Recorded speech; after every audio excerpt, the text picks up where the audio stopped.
Na ficção científica de O Problema dos Três Corpos, da trilogia Lembrança do Passado da Terra, o Sófon é um próton inteligente, criado pela espécie alienígena que habita o sistema estelar caótico de Trisolares, em Alpha Centauri. Os prótons são partículas subatômicas que, junto com os nêutrons, formam o núcleo de um átomo. Eles possuem uma massa extremamente pequena, são carregados positivamente e estão numa escala absurdamente minúscula. O Sófon é criado quando os trissolarianos abrem ou desdobram com aceleradores de partículas um próton que na ficção originalmente teria 11 dimensões espaço-temporais para apenas 2 dimensões espaciais, com a ideia de implementar circuitos na partícula, programá-la e dotá-la de inteligência artificial. A menor unidade de inteligência artificial jamais criada. É como ter um supercomputador minúsculo dentro de um próton. Mas como assim 11 dimensões? E como assim abrir um próton?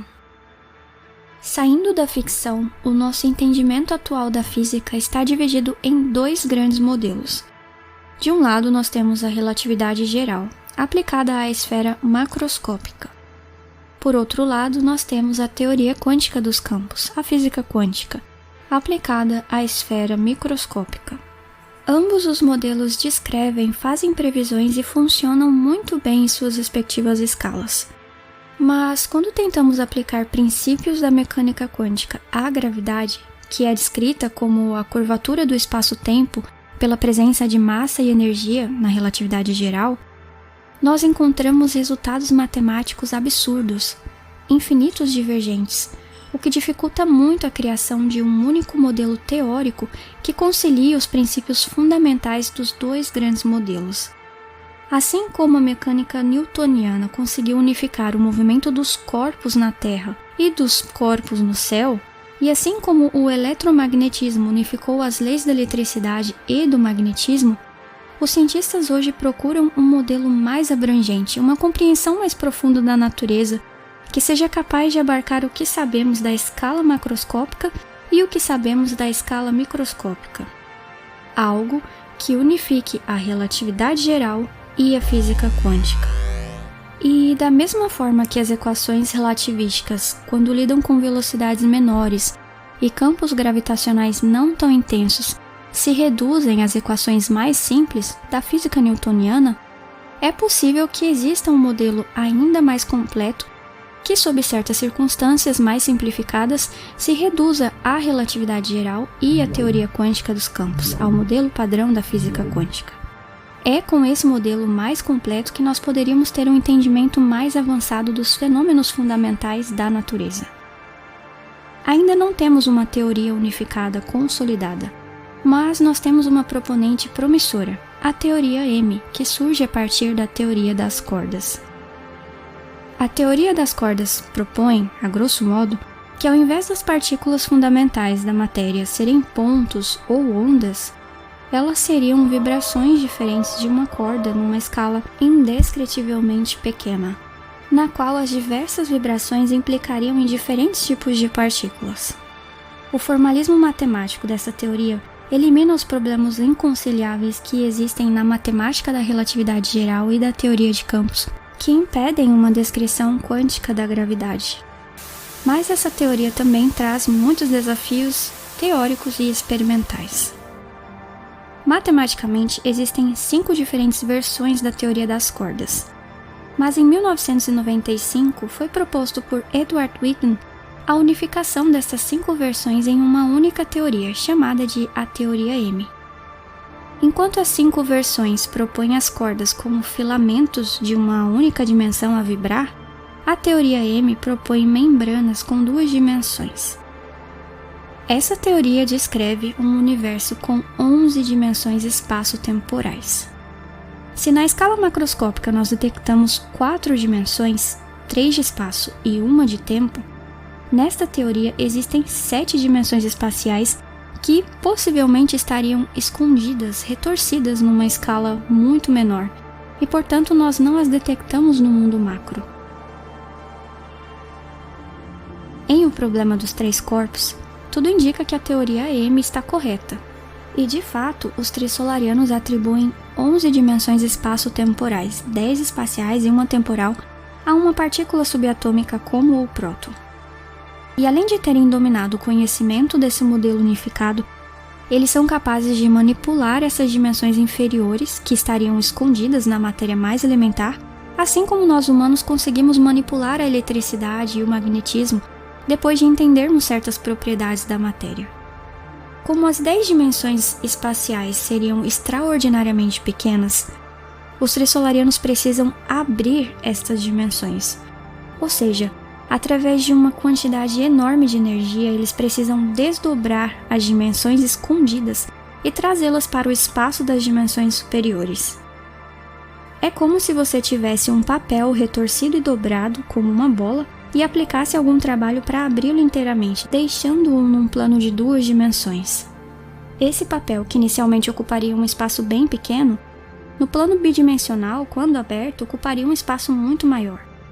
Da mesma forma, uma partícula com 10 dimensões espaciais, desdobrada até chegar ao número de apenas 2 dimensões, ocuparia um tamanho enorme.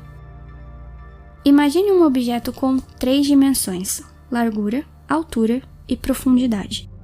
Se você tentar projetar esse objeto em um plano de 2 dimensões, você verá apenas uma das superfícies nesse plano. As outras áreas e estruturas internas do objeto estarão inacessíveis ao plano bidimensional. Quando você abre a geometria do objeto 3D para 2D, você efetivamente aumenta o espaço ocupado por esse objeto no plano 2D, pois você está colocando ali estruturas que antes não estavam contidas nesse espaço. Estavam escondidas na profundidade. Estavam apenas acessíveis no plano tridimensional. Da mesma maneira, quando os trissolarianos abrem em menos dimensões um próton, eles estão na prática aumentando cada vez mais o tamanho ocupado pelo próton no mundo macro, porque todas as estruturas do próton estavam retorcidas e escondidas em dimensões extras e agora elas são trazidas para o plano bidimensional. Isso não é uma tarefa fácil. Não é algo que os trissolarianos faziam com frequência. Eles só iniciam o projeto SOFON quando têm o contato com os humanos e quando têm um objetivo muito claro em mente: travar o avanço do conhecimento humano. Os trissolarianos fazem até algumas tentativas antes de serem bem-sucedidos nesse projeto. Quando eles abrem o próton de 10 dimensões para apenas uma dimensão, é formada uma linha incrivelmente longa e fina, praticamente infinita, que fica por toda a parte em trissolares. O maior perigo desse projeto seria abrir o próton em 0 dimensões. Sim, 0 dimensões. Toda a massa do próton ficaria contida num ponto sem dimensões, com densidade infinita, formando uma singularidade, formando um buraco negro, que poderia sugar todo o planeta deles e tudo que estivesse ali em seu horizonte de eventos. A quantidade ideal para abrir o SOFON para os trissolarianos é em 2 dimensões, porque assim eles conseguem gravar os circuitos nesse plano com naves espaciais através de uma engenharia colossal. Quando aberto em 2 dimensões, o tamanho ocupado pelo próton é tão grande que é capaz de formar uma barreira entre o Sol e o planeta. E com a gravidade do planeta, o SOFON é praticamente curvado e envolve toda a superfície planetária. Depois de implementado o hardware e o software em um par de prótons, eles voltam a fechar as partículas até atingir o número original de dimensões, onde a partícula é minúscula e já não é nem perceptível em nosso mundo macro. Quando fazem isso, já não é possível fazer alterações, criar comandos ou nada que não esteja ali previamente programado na inteligência artificial colocada no SOFON. Os trissolarianos precisam ter pelo menos um par de SOFON, ou seja, um par de prótons inteligentes, para que, devido às propriedades físicas da escala quântica, estas partículas estejam em um estado de entrelaçamento quântico, e assim elas partilhem de uma sensibilidade mútua à distância. Isto é, aquilo que acontece a uma partícula na Terra afeta imediatamente outra partícula em posse dos trissolarianos. Então, o que os sófons, afinal, podem fazer? Com a ajuda da inteligência artificial, os sófons conseguem compreender a natureza do espaço. Isso significa que eles são capazes, de alguma forma, de pegar energia emprestada do vácuo a partir das flutuações quânticas e, com essa energia, podem se acelerar a velocidades próximas à velocidade da luz, e assim conseguem se mover para qualquer dimensão com velocidades altíssimas. Por conta disso, os sófons também são multitarefas. Eles conseguem cobrir diferentes atividades ao longo do planeta Terra, já que percorrer uma velocidade próxima da luz tornaria isso tudo muito fácil. Os sófons também estão programados para se posicionar como alvo de colisão de outras partículas em experimentos com aceleradores de partículas, para que assim eles possam interferir nos resultados que se obteriam nessas colisões e criar resultados caóticos, impossíveis, impedindo assim o progresso do conhecimento humano. Sem conseguirem realizar experimentos, os sófons praticamente matam o método científico. Os humanos ficam de mãos atadas, eles não têm ferramentas para testar as suas teorias e avançar na compreensão da matéria elementar. Também com a ideia de matar a ciência na Terra, os sófons podem causar milagres aos olhos humanos. Eles conseguem, através da exposição da partícula de alta energia em filmes sensíveis, movendo-se velozmente, imprimir imagens como letras, números na retina humana. Eles também podem se abrir em 2 dimensões e com isso exibir milagres ainda mais maravilhosos. Eles podem ajustar a transparência da membrana do sófon à radiação cósmica de fundo, fazendo o universo piscar. Tudo isso com o objetivo de intimidar os humanos, com o objetivo de impedi-los de chegar a alguma explicação lógica do que estaria acontecendo.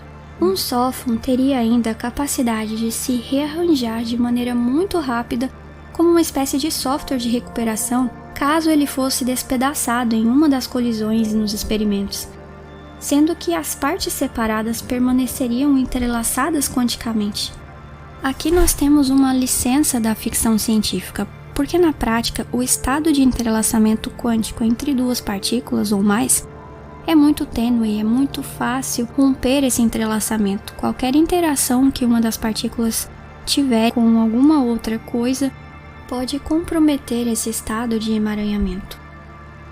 E na ficção, os sófons terem a capacidade de manter esse estado é não só importante como necessário, porque assim eles podem fazer diversas operações, participar de diversos experimentos ao longo da Terra e mesmo assim continuar ali, podendo transmitir informações diretas a atriz solares. Sim, essa é outra função de um sófon. Ele consegue, através do estado de entrelaçamento quântico, transmitir informação de forma instantânea. A informação que um sófon obtém é simultaneamente obtida pelo outro sófon que está com trissolares, de modo que os trissolarianos recebem informação em tempo real sobre a Terra, seja para vigiar constantemente ou para se comunicar. Aqui, novamente, nós temos uma licença para a ficção científica, porque no mundo real, nós não temos uma forma de fazer uma comunicação instantânea usando o entrelaçamento quântico. Mas atenção, o objetivo primordial dos sófons é travar o avanço do conhecimento humano. Os milagres que são usados ali com o objetivo de provocar algo inexplicável, algo ilógico e intimidar os humanos, têm justamente a função de afastar os humanos ainda mais da ciência. Mas se os trissolarianos não sabem mentir, como que eles poderiam criar essa ilusão? Bem, os trissolarianos eles não têm o conceito de mentira no sentido da ideia sofisticada de pensar uma coisa e dizer outra, de anunciar uma coisa e fazer outra. Ou seja, de dizer alguma coisa diferente da verdade. Para eles não existe essa separação entre pensar e dizer. Eu explico isso em mais detalhe nesse outro vídeo. É um conflito lógico aparente pensar algo e comunicar outra coisa, já que o pensamento e a comunicação, para eles, são uma mesma coisa. O lobo, na Chapeuzinho Vermelho, diz que é a sua avó, mas a sua intenção é devorar a criança. A intenção não bate com a fala. Como que o lobo pode pensar uma coisa e dizer outra? Os trissolarianos até dizem, para atingir o seu objetivo, a sua intenção, o lobo não deveria se comunicar com a criança. Ou seja, os Trissolarianos eles podem ocultar informação com algum esforço. De outro modo, eles nem conheceriam o estado de floresta sombria do universo. Para omitir informação, eles precisam não pensar, ou seja, não transmitir a ideia, ou estar distante do interlocutor. O que eles não entendem é como ter uma intenção e comunicar outra coisa, já que os pensamentos são transparentes e revelariam as intenções enganosas. Esse sentido de mentira mais sofisticada é que lhes escapa. Por isso que as suas tramas e conspirações são simples. Caso o outro lado desconfie, eles revelam a verdade. Eles não conseguem dizer algo diferente dos seus pensamentos. Travar a ciência na Terra é a intenção. Fazer os experimentos falharem e gerar confusão com os milagres é a ação. A intenção bate com a ação. Se eles fossem questionados sobre qual o propósito de tudo isso, eles poderiam omitir ou dizer a verdade. Eles não teriam a ideia de inventar uma explicação. Agora você já imaginou se os Sófons poderiam ser usados como uma arma para acabar com os humanos? Na parte 2 desse vídeo, veremos exatamente isso.